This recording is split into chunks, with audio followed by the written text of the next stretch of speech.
Read in English. Avec Araps, yes you can. Copyright Larousse 2016.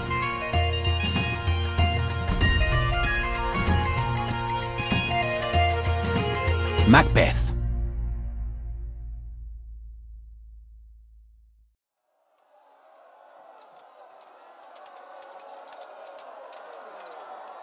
A bloody battle is taking place in medieval Scotland.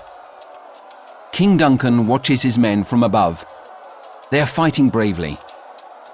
He notices one in particular, stronger than the rest. "Who is that?" "That is Macbeth, father, the general of your army." "Look," exclaims the king. "He's defeated MacDonald, the traitor. I must thank Macbeth for his great and loyal service." "Messenger?" "Yes, sire," says the messenger. "Go and find Macbeth. Tell him that I'm giving him a new title. He is now Thane of Cawdor." The long battle is finally over. Tired, Macbeth and his friend Banquo return to the castle. Macbeth sighs. "Today is both fair and foul." "Fair, yes," agrees Banquo. "We are victorious, but why foul?" "Many men have died," replies Macbeth quietly. Banquo freezes suddenly. "Look, Macbeth," he whispers. "What are those strange creatures? Are they women?" "I don't know," Macbeth replies. He turns to the creatures and says, "Speak if you can. What are you?" "Hail, Macbeth, Thane of Cawdor!" "Hail, Macbeth!" "Hail, Macbeth, who will be king!" Macbeth doesn't understand these greetings. He is not the Thane of Cawdor, and he is certainly not the king. Banquo is amazed. "You predict a great future for my friend Macbeth. And what future do you see for me?" "Hail, lesser than Macbeth and greater," says one witch. "Hail, not so happy, yet much happier," says the second. "Hail, your sons will be kings," says the third.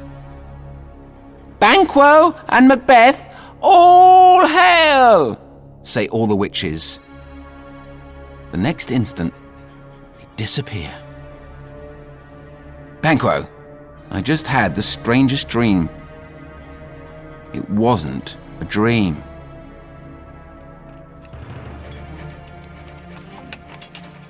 The two friends continue walking towards Macbeth's castle.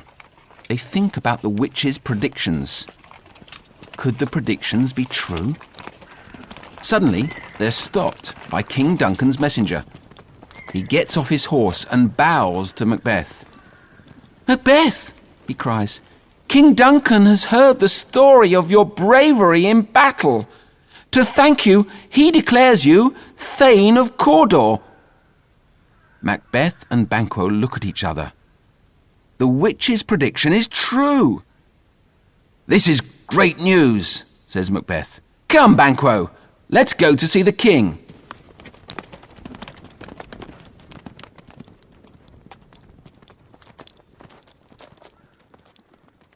At the fort, the king welcomes Macbeth like a hero.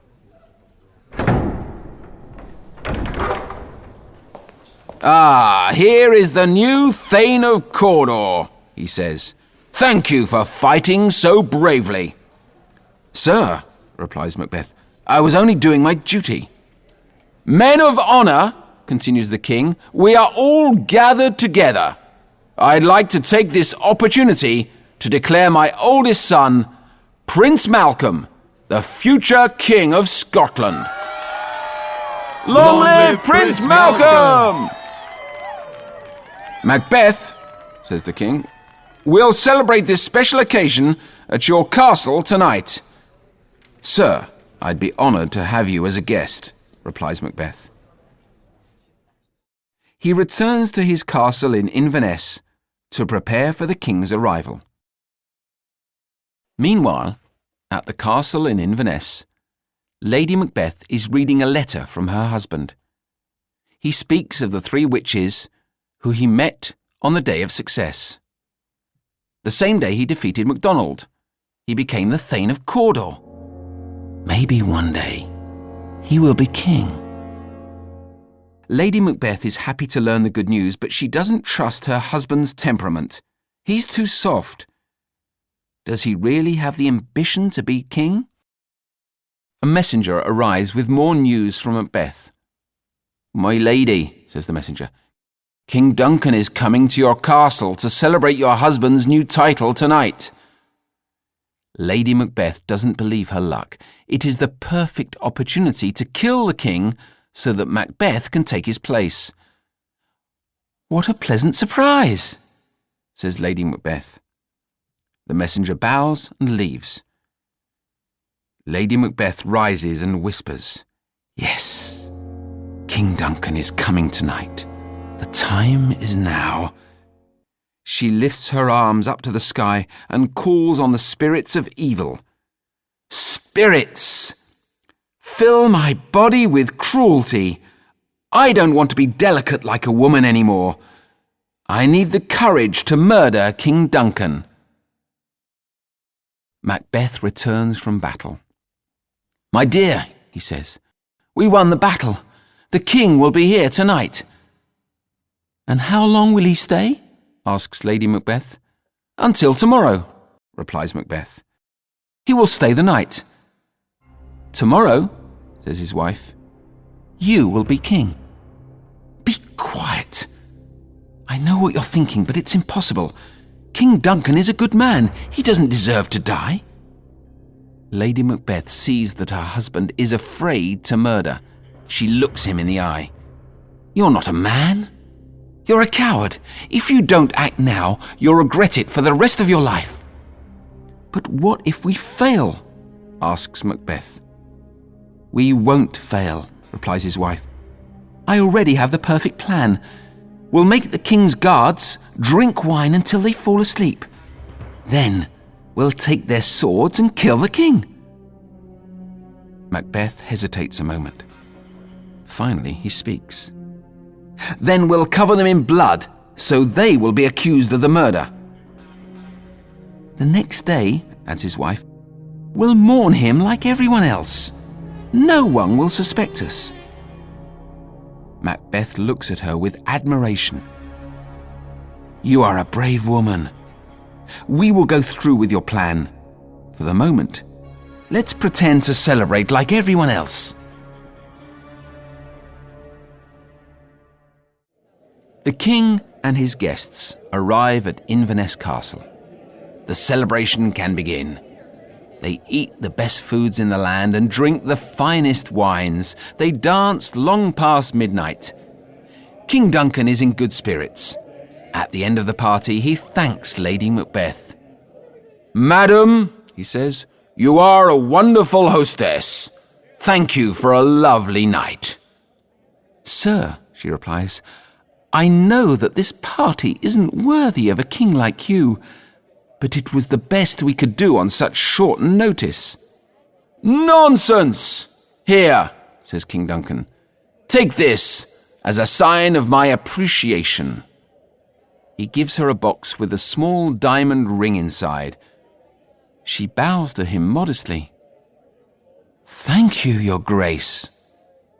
"The pleasure is mine. Now, where is my son?"